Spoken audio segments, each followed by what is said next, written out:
త్రిషకు భారీ షాక్ ఇచ్చిన విజయ్ అనే వార్తలొస్తుంది. ఎందుకంటే మొన్నటి వరకు గూడా త్రిష, విజయ్ ఈ జీవితంలో ఒక మంచి స్థానాన్నయితే పొందింది. వాళ్ళిద్దరూ ప్రకటించుకోకపోయినా వాళ్ళిద్దరూ ఆల్రెడీ పార్ట్నర్స్ లాగే ఉన్నారు.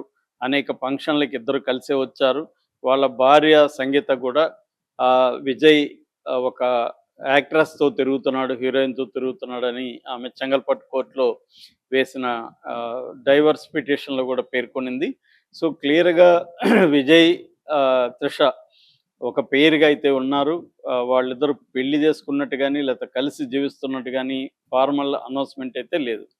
అయితే విజయ్ గెలిచిన రోజు అదే రోజు ఆమె బర్త్‌డే గూడా 4వ తేదీ.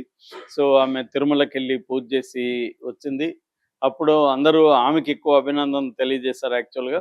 సో, అందరూ గూడా ఏమనుకున్నారంటే ఒక ఎంజీఆర్‌కి జయలలిత ఎలాగో విజయ్‌కి త్రిష అలాగా జయలలితకి ఈమెకి గూడా కొన్ని పోలికలున్నాయి. ఇద్దరూ బ్రాహ్మిన్సే.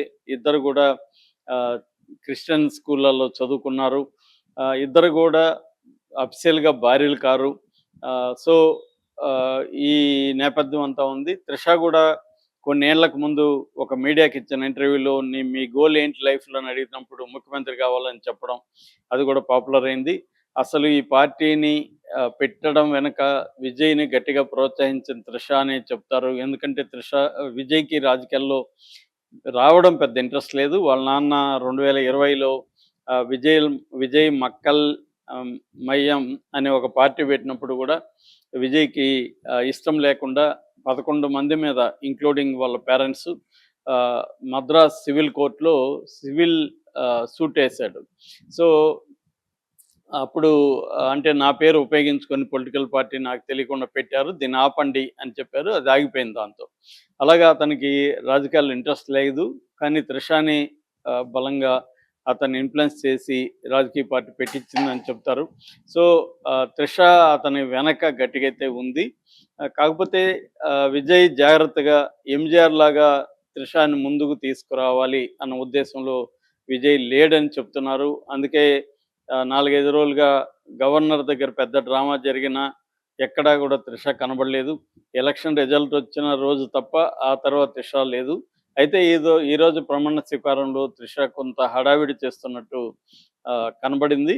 కానీ అంతవరకే ఆమె పరిమితం. ఆమె స్థానం ప్రైవేట్‌గా మాత్రమే పబ్లిక్‌గా ఆమెను తీసుకురావాలనేది విజయ్‌కి ఇప్పుడు లేదని చెప్తున్నారు. దీనికి ప్రధాన కారణం ఏందంటే అతనికి మెజారిటీ లేకపోవడం.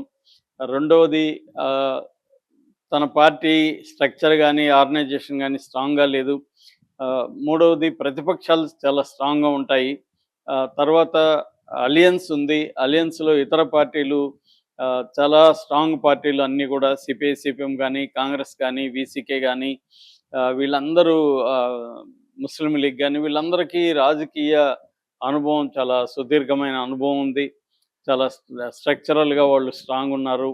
సో, అలాంటి నేపథ్యంలో తాను త్రిషాని తీసుకొచ్చి అనవసరమైన తలనొప్పి పెట్టుకోవాలని అతను అనుకోవట్లేదు. ఎందుకంటే ఒక పవర్ సెంటర్‌గా త్రిష మారిపోయే అవకాశం ఉంది.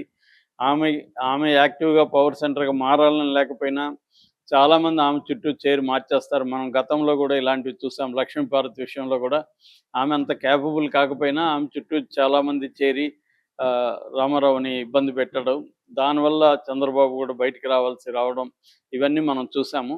అలాగా రేపొద్దున పార్టీలో అనేక ఇబ్బందులు వస్తాయి ఈమెను పెడితే. అందుకని ఆమెను కొద్ది రోజుల పాటు కనీసం కొన్నేండ్ల పాటు లేదా ఈ టర్మ్ అంతా గూడా ఆమెను ప్రైవేట్ వ్యక్తిగా అంటే తన